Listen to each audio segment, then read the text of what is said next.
Swayam Prabha. Digital India. Educated India.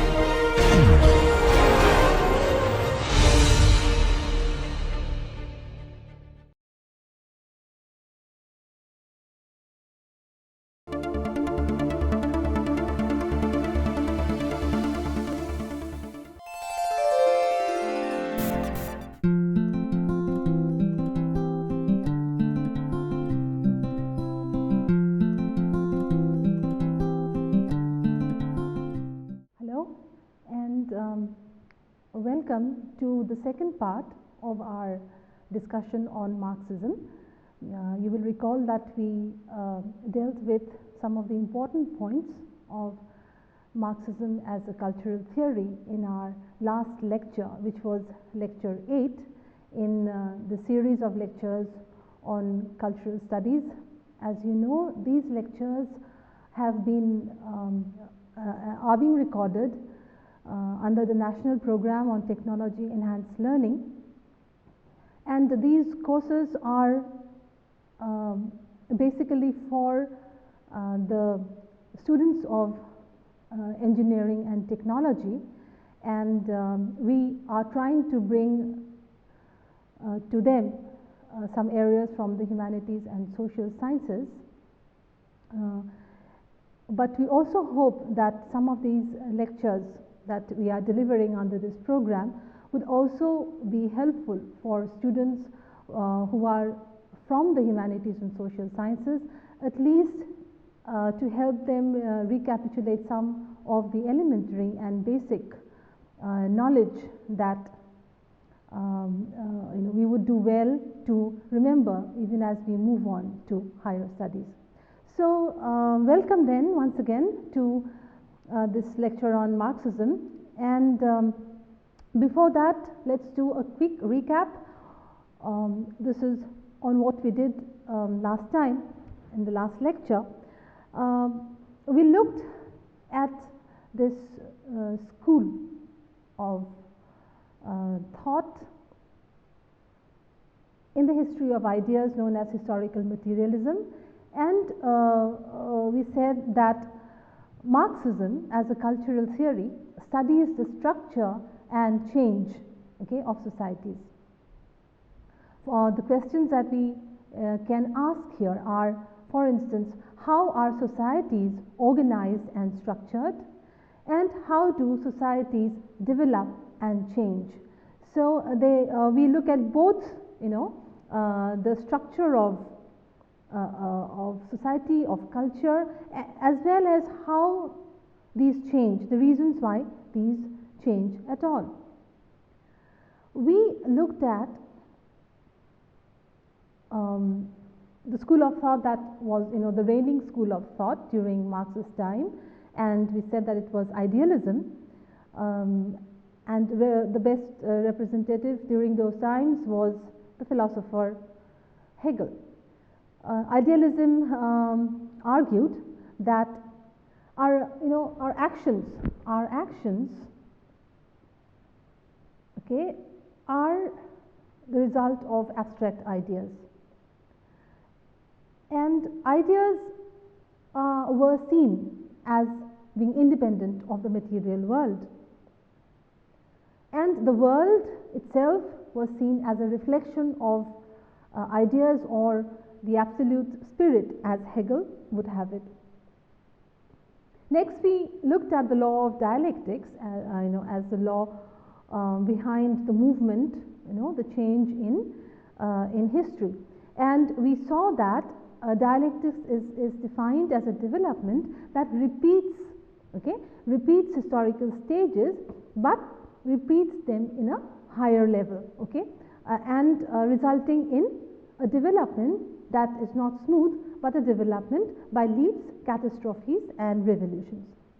We also saw the three words, thesis, antithesis, and synthesis, right? These are the three levels, so to speak, of movement, till we reach a synthesis. And I also said that synthesis is one synthesis is the thesis for the next movement.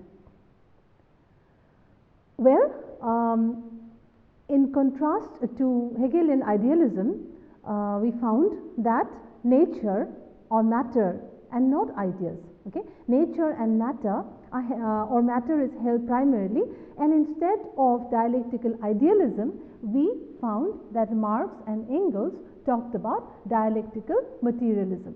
Okay, so the dialectical part remains, but where it comes from, whence it happens, that has changed from ideas to matter. So Hegelian dialectics plus materialism gives rise to dialectical materialism. Next we saw what I said was or it forms the basis of Marxist theory, and what was it? It goes like this, that socio-cultural change, you remember, socio-cultural change occurs when the forces of production come in conflict with the relations of production. Okay, social forces of production, for example technology, and the relations of production are the social organization that happens in a particular way or mode of production. We also looked at two very important quotations from Marx, which involve the fact that human beings enter into different relations of production, okay, which are independent of their will or desire, and that these relations of production correspond to a definite stage of development of the material forces. Okay, and then we looked at two important concepts which I will talk about more today, the concepts of base and superstructure, right?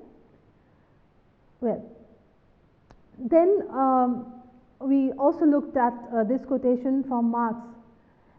He says that we make our own history, but we cannot make it the way we like it or the way we wish it to be, in the sense that men make their own history, but they do not make it just as they please. They do not make it under circumstances chosen by themselves, but these circumstances are ones that are transmitted from the past. So we are not free. We can never be, in the Marxist framework, okay, never be free from the past. And it's like, it weighs like a nightmare, in Marx's words, on the brain of the living. Then we also looked at two other, again, very seminal pronouncements in Marxism, okay, and it is this, that the mode of production, recall what are the mode of productions, or we will go to that once again. Let me read this. The mode of production determines the general character of the social, political and intellectual processes of life, in the sense that you may think that the ideas that you hold are yours. But in a Marxist cultural framework, we would argue in the following way, okay, that it is the mode of production, the material mode of production and the organization thereof, that determines the political, social and intellectual processes of life. Remember, in this, we are not, in Marx is not saying that it is deterministic. Okay, he would mean it in the sense of, it is determined in the sense of it is guided by, or it sort of corresponds to, but it would be a vulgar Marxism, which Marx never meant, to say that it is completely deterministic. Then it is not the consciousness of men which determines their existence. It is, on the contrary, their social existence which determines their consciousness. Okay, our awareness, not of just objects or things, but our awareness of social processes, the ideas that we hold, the values that we hold, all these are determined by our social existence. Okay, and it is not the other way around. This, according to me, is one of the most important, one of the most seminal seminal ideas in Marxism, as far as our mega question is concerned. And what was our mega question? That why do we live the kind of lives that we live? Okay, and the answer would be, from Marxist cultural theory, that our social existence, that determines the kind of life that we live, and that comes from the particular mode of production existing in that time. So we are in a way tied to history, we are tied to our social circumstances. Okay, so this is what you will find in the Communist Manifesto by Marx and Friedrich Engels, okay, in the beginning of the Communist Manifesto. The history of all hitherto existing society is the history of class struggle, and the most important word here is class. Okay, class is a very seminal concept in Marxist theory. Okay, and Marx divided classes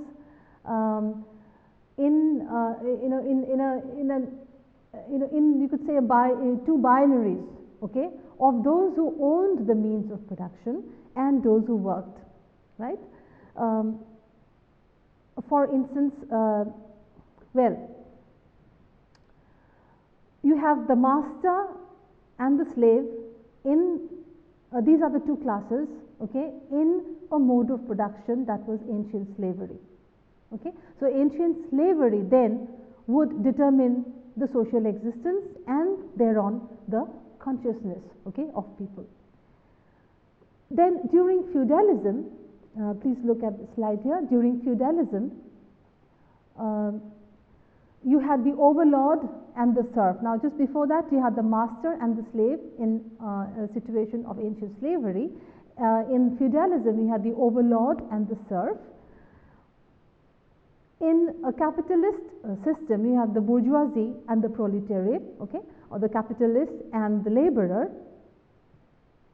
And in a situation of imperialism, you have the colonizer and the colonized. So let's go back to the quotation. The history of all hitherto existing society then may be read as a history of class struggles. Now, these are the classes that are pitted against one another on the basis of who owns the means of production. Okay? Therefore, the relationship between social classes, okay, the relationship between these classes is not equal, it's unequal. Okay, why is it unequal? Because a very few who form the first part of the binary opposition, they own the means of production. Okay, so when they own the means of production, they are by extension also you could say determiners of our social existence and the consciousness that we carry. The relationship is also exploitative. Why is it exploitative? Because the profit that is accrued, okay, in any mode of production which has these binaries of ones who own the means of production and the ones who do not, will always be exploitative. Okay, the profit is collected by the class in the first part of the binary opposition. Okay, and it is founded on a conflict of interest, right? The relationship is one, there will always be a conflict of interest. The interest of the first part of the binary, of that class, the exploiting class, is that they would always want to earn profit. And the interest from the point of view of the other class, okay, on the right hand side of the binary opposition, that is exploited, would be definitely something else, would be in their own interest. We come to another concept, and you can see here on the screen, the concept of alienation. Okay? Marx dwelt on the concept of alienation, not just with reference to to only the exploited. Okay, if we extend it, alienation is a concept. Now, how do you understand alienation? Alienation is to be separate from something. It comes from the word alien, okay, as we know, and to be alienated is to be separated from something. Okay, now let's see how it is articulated. First, man is a creative worker. Okay, we are not just mechanistic beings. We are creative workers. But with the emergence of private property, man is alienated from the following. As we learned just a while ago, what is what is the motive behind having a system in which only few people earn or rather own the means of production?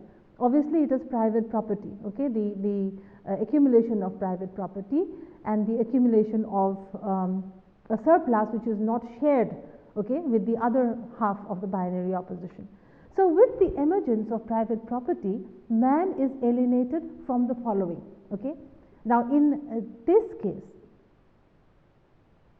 we first consider only the laborer. Okay, now a laborer is alienated, or he is separated from the product of his labor. Okay, the laborer contributes in the production process, and his labor, okay, the fact that he works, which is according to Marx a power. Okay, labor is a power, and we have the concept of labor power. The product of laborer's work, okay, is something he or she is not entitled to.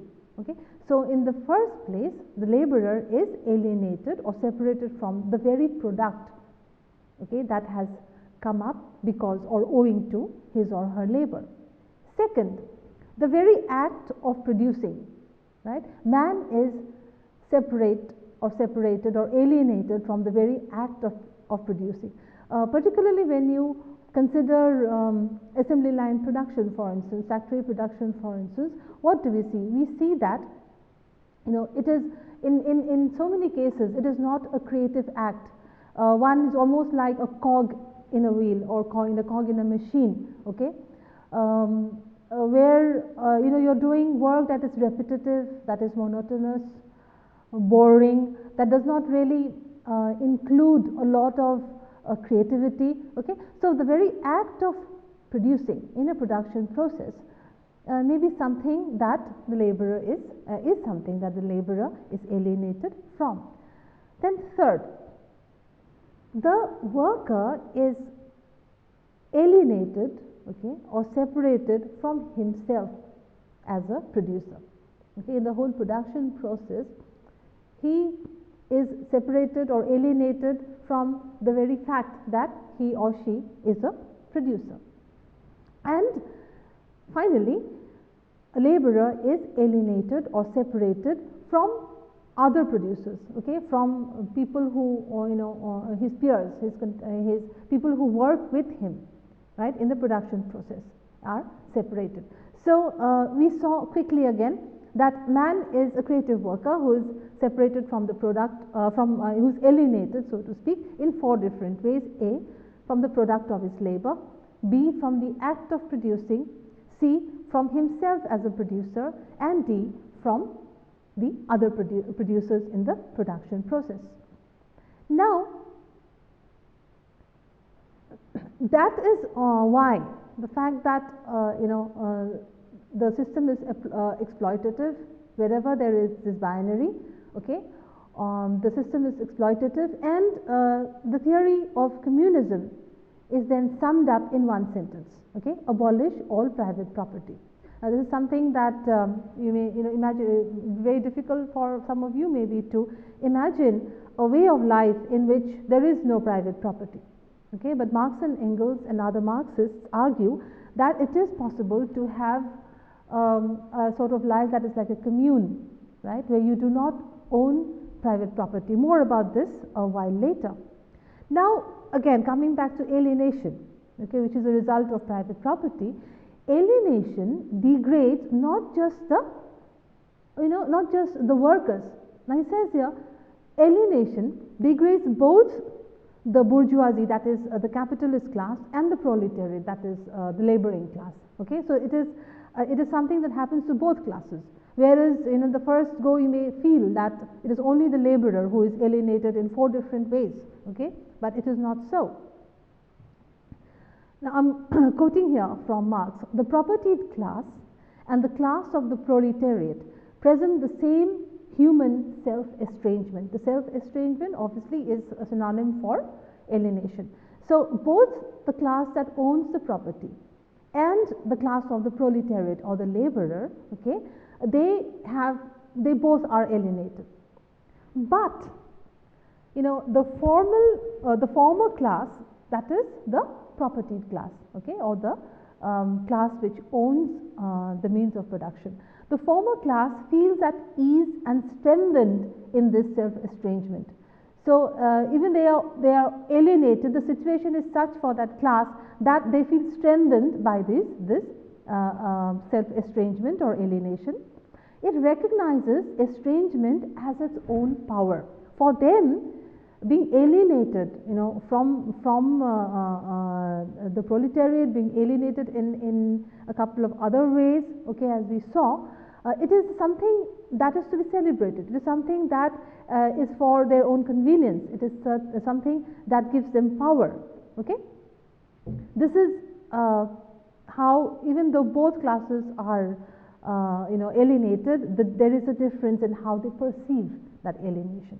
Okay, so whereas now look at this slide here, please. The class of the proletariat, right? The other class, the class of the proletariat, it sees in its own powerlessness and the reality of an inhuman existence. The alienation, which is a source of power for the capitalist class and is considered as something desirable, in the case of the proletariat or the laborer, this class sees in such alienation its own powerlessness, okay, and what they perceive as an inhuman existence.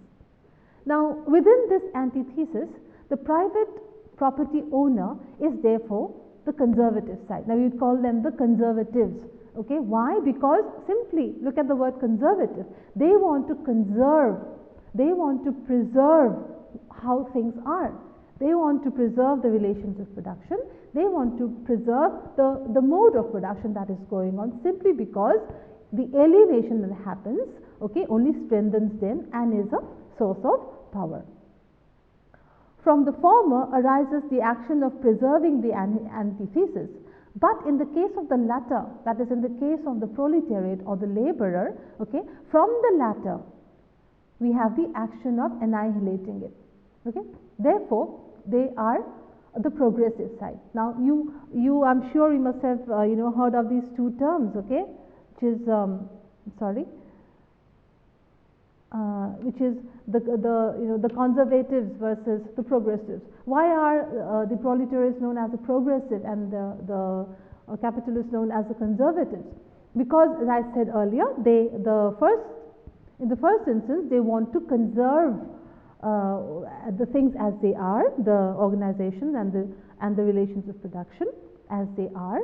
Okay, and on the other hand, the other class wants to progress, that is, they want to break these, and they wish to go ahead to a better system of organization. Okay, so I hope you've understood that the system of alienation, which many people say only the laborer is alienated, is not as it seems. Okay, both classes of the exploiter and the exploited in this within this cultural theory framework, okay, are actually estranged or alienated. Then this whole concept, I've been using the word exploitation. How is this sought to be maintained, for instance? Now, Marxist theories would argue this, that all classes, okay, for that matter anyone who exploits somebody else or some other class in a system, gives a moral justification, okay, that this exploitation is being done towards, there is a certain moral rationale for this.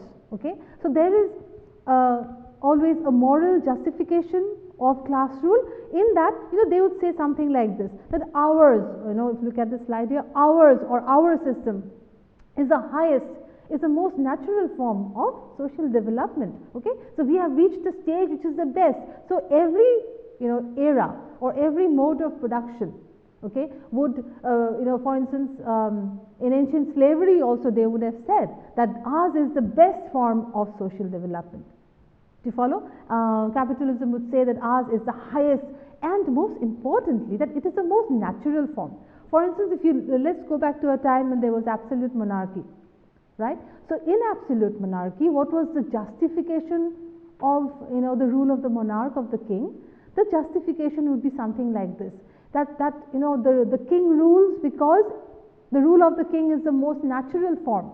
Now the fact that it is natural, the fact that it is a given, what is the idea behind it? The idea behind it would be something like the divine right of kings, that kings have a divine right, kings have a right given to them by God to rule. Okay, so these are ways in which the exploitation of one class over another is sought to be justified, that it is the morally best form ever that was there.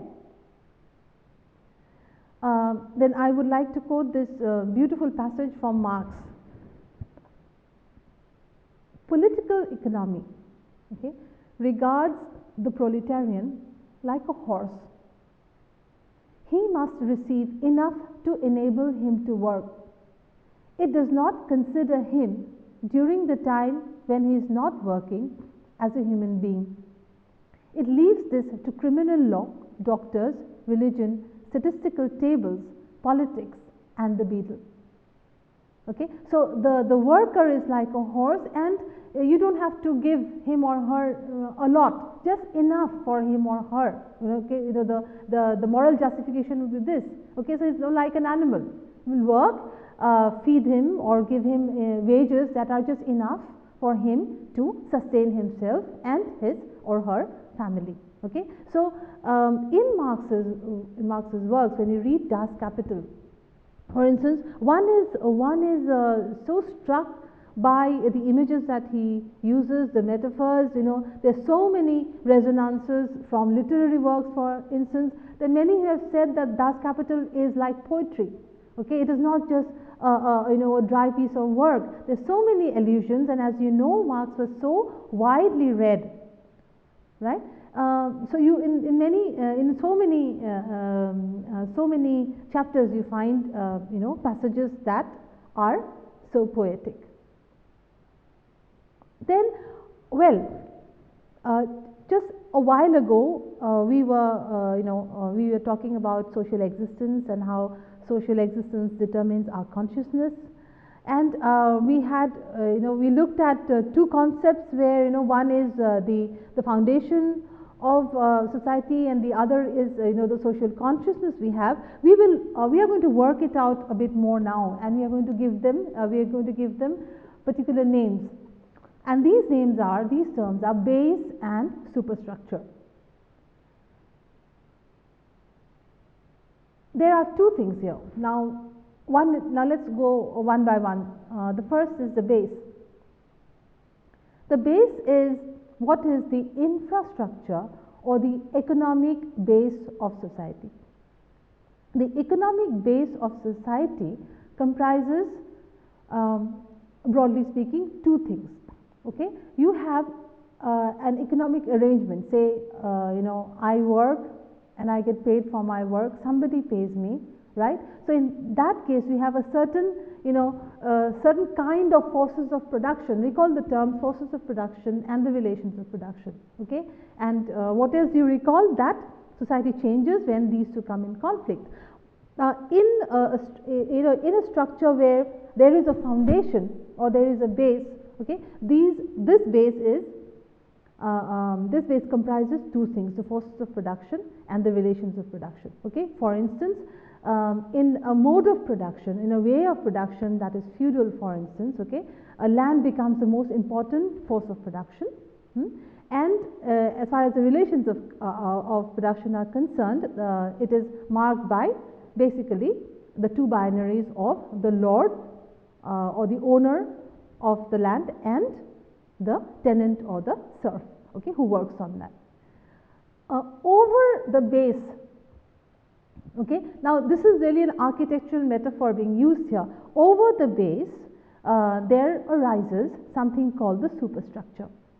Okay, now what is the superstructure? The superstructure that arises on the base or it comprises the political and ideological relationships. Now go back. In the first case, we have the economic relationships, okay, as shown by the forces of production and the corresponding relations of production. In the second case, We have the political, ideological relationships.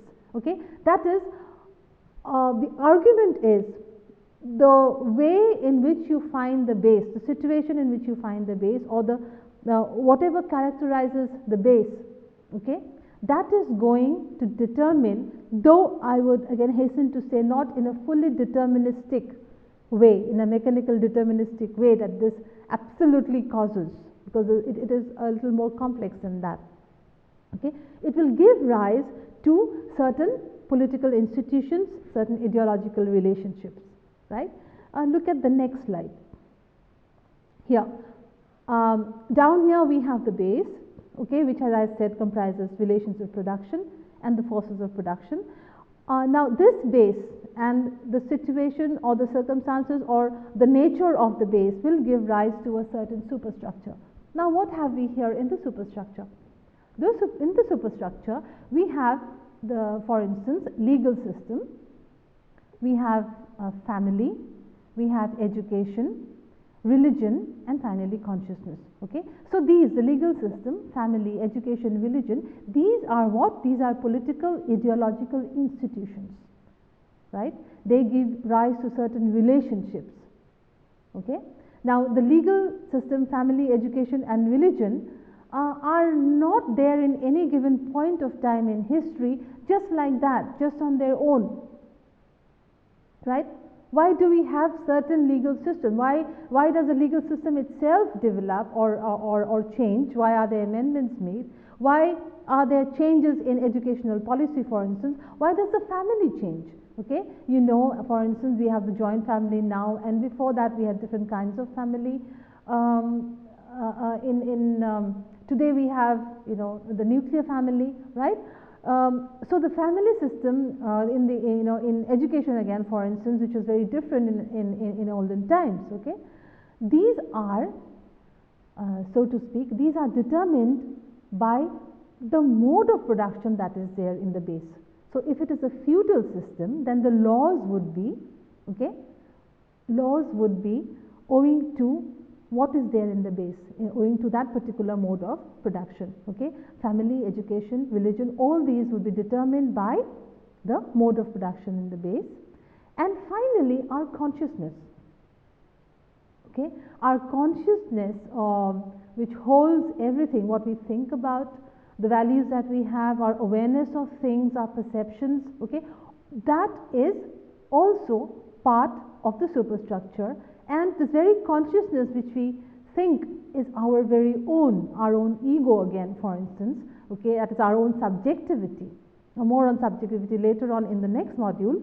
Our subjectivity included, these are actually determined by the economic arrangements in the base. Therefore, this very beautiful statement, okay, the ruling ideas of each age have ever been the ideas of its ruling class. Now let's look at this again.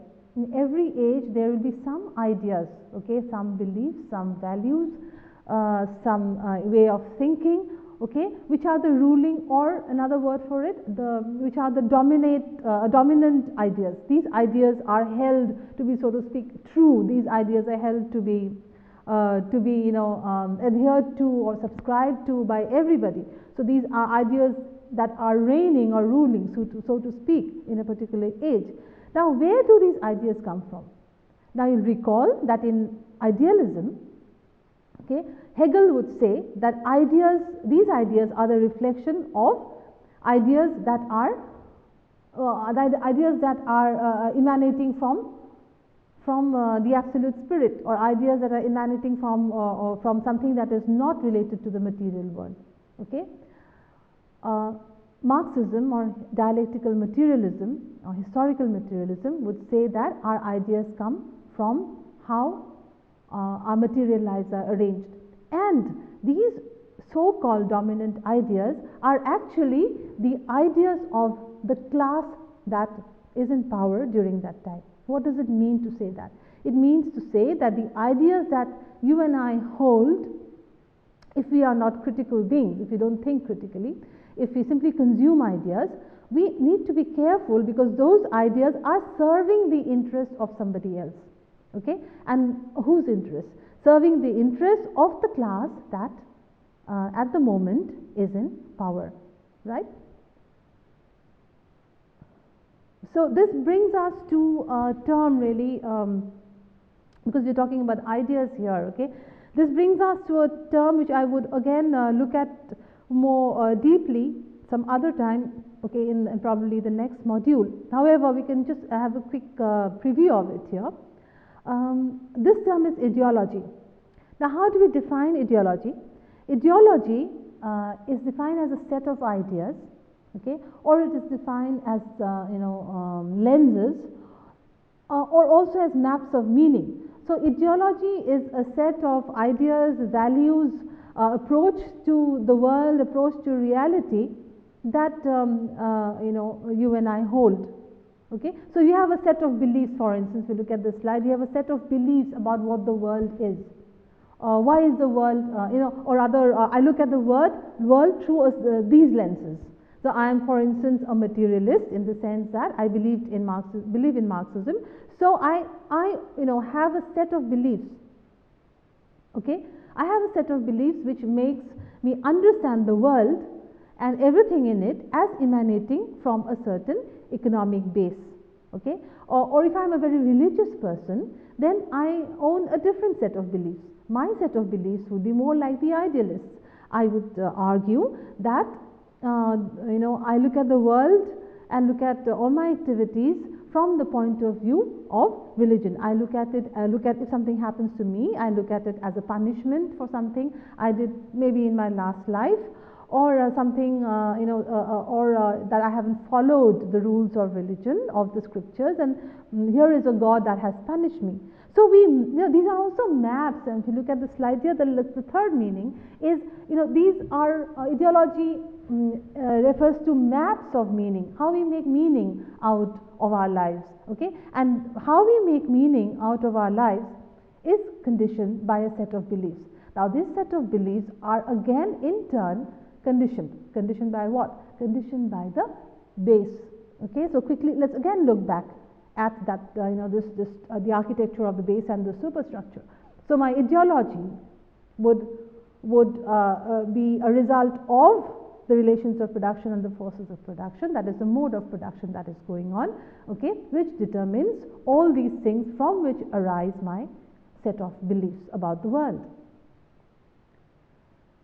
So, well, Barker here says that ideology is so much a part of so much part and parcel of Marxism that he says, or cultural studies, he says that so influential has the concept of ideology been within cultural studies that the whole field was once dubbed ideological studies.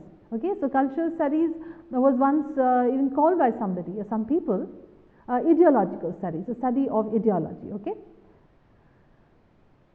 We come now to, because we're talking about ideology, we come to a very important figure here, and you must, some of you are aware of this person, the Italian Marxist Antonio Gramsci.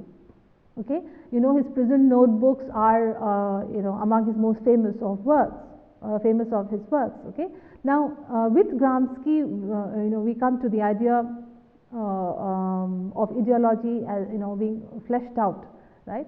So I'm reading from Chris Barker. As you know, Chris Barker's Cultural Studies Theory and Practice is one seminal text in this course.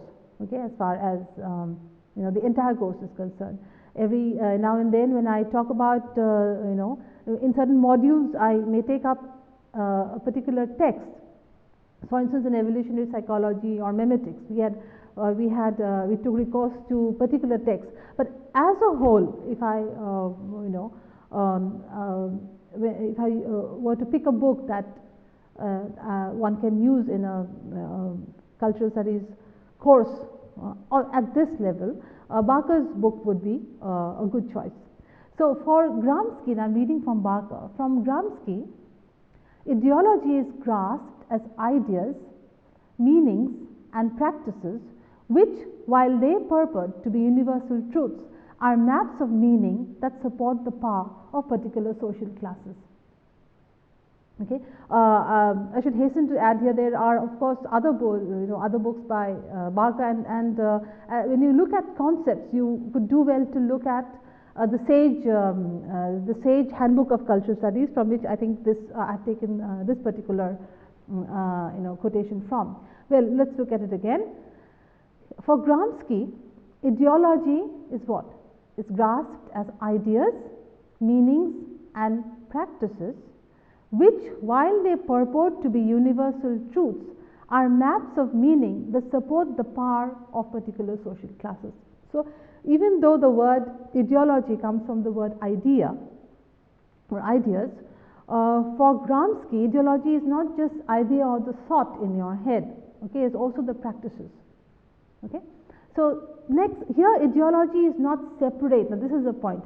Here ideology is not separate from the practical activities. That is, ideology is not just your thought. It is the practical activities are also part of it. Here ideology is not separate from the practical activities of life, but provides people with rules of practical conduct and moral behavior. You have a certain idea in your head, and that is going to guide your practical behavior. That is going to guide your practical conduct, your moral behavior. Why?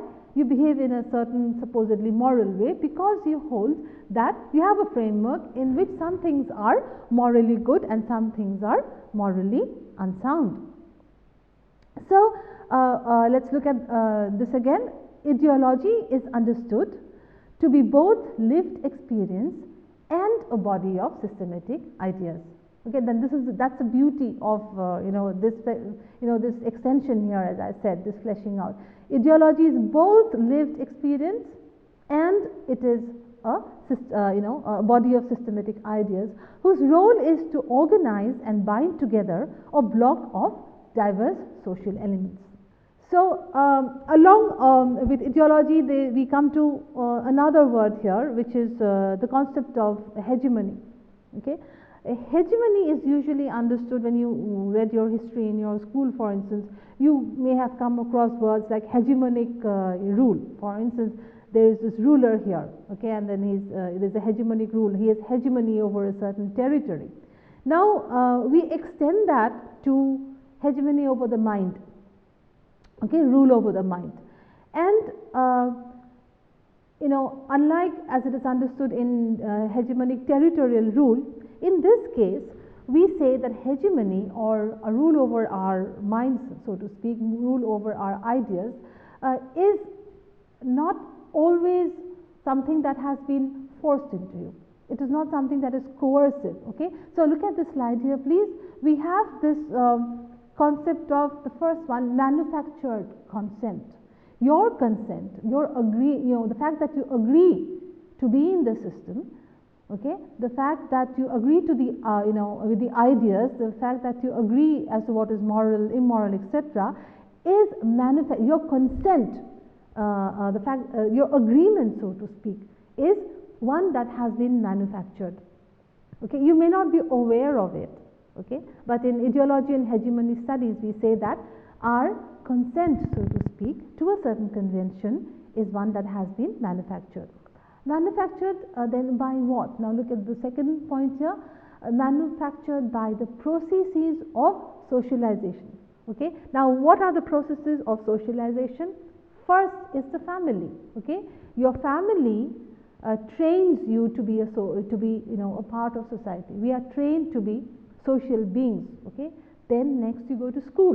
The education system is another institution, like the family is an institution which carries out further this process of socialization. And finally, you have the cultural institutions, like religion, for instance. Again, they have certain, religion will tell you how to behave, okay, what to hold as being moral or immoral, right? Education, as I mentioned, and the mass media. The mass media, the media are a very, very powerful source of manufacturing this. If you consume, say, soap operas, or you have this television serials, or the news, for instance, if you simply consume it without, critically questioning the representation in the media, for instance, then you are being socialized, right? You're being socialized and your consent is manufactured. Yes, I accept it as it is. Okay. Advertising, if you look at advertisements, advertising is also one way of manufacturing your consent. How? It is often said that the desire for an object is created in you even before you begin to desire that object, right? If you don't see something being advertised the way it is shown as something that you have to possess, and just look at the lines that they use, the slogans that are used. Okay, we are being processed, we are being socialized through these processes. Okay, so our consent is not one that is always forced. Okay, our consent is very cleverly manufactured. Next, again with hegemony, this is leadership. With leadership we mean the ones we're talking about, the ones who are in power, for instance, the class that is in power, and in Marxist terminology. Hegemony is seen as leadership with the consent of the led. Say we are led by leaders but with our consent. Remember, our consent is manufactured. Now I will talk very quickly about another theorist whose name is Louis Althusser, and Althusser divided this this consent, so to speak, okay, this hegemony, into two ways of doing it. And I said one is the repressive state apparatuses known popularly in Marxist studies as the RSAs. The repressive state apparatuses are the coercive measures. For instance, the police, okay, the army, the legal system. These are coercive in the sense that if you do not follow them, right, they are apparatuses, so to speak, of the state, of the government, okay, which force you. Now you are you will be booked if so you are coerced into following those, and Althusser calls them repressive. And the second way is ideological state apparatuses. These ideological state apparatuses, or the ISAs, are really not coercive, okay, but they are apparatuses nonetheless. Okay, they are referred to not as the hard policing that you saw in the first case. Okay, look at the first case, which is a repressive state apparatus, coercive. The other kind is the ideological, one to do with ideas, which we call soft policing. The ideological state apparatuses is getting your consent not by coercive measures, but getting your consent through a soft policing or through ideological practices. For instance, we looked at mass media, we looked at education. These are not coercive. You are not put to jail if you are not going for education, or if you're not put to jail if you don't watch the television, or if you speak out against the representation of women, for instance, in television. Okay, but they are apparatuses in the sense that if you are not aware, if you are not conscious about it, okay, these are also ingrained, right? They're ingrained into you through these kind of soft policing.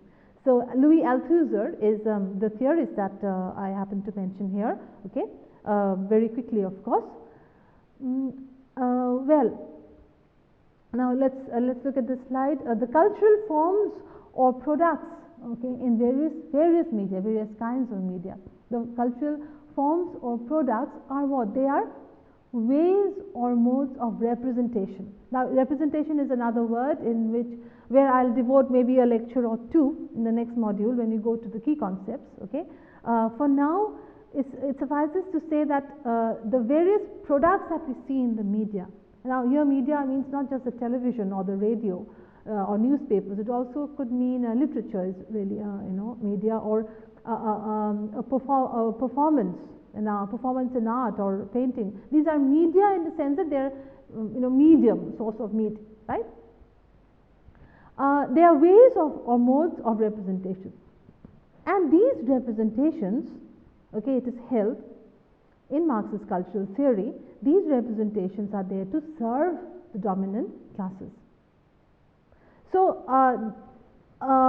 these involve institutionalized processes of production, distribution and consumption of these cultural products. These cultural products, which are given to us through various media, they are the production and distribution and consumption. It is not that they just happen. Okay, the production, distribution and consumption of these cultural products are sort of channelized, so to speak, by the dominant classes.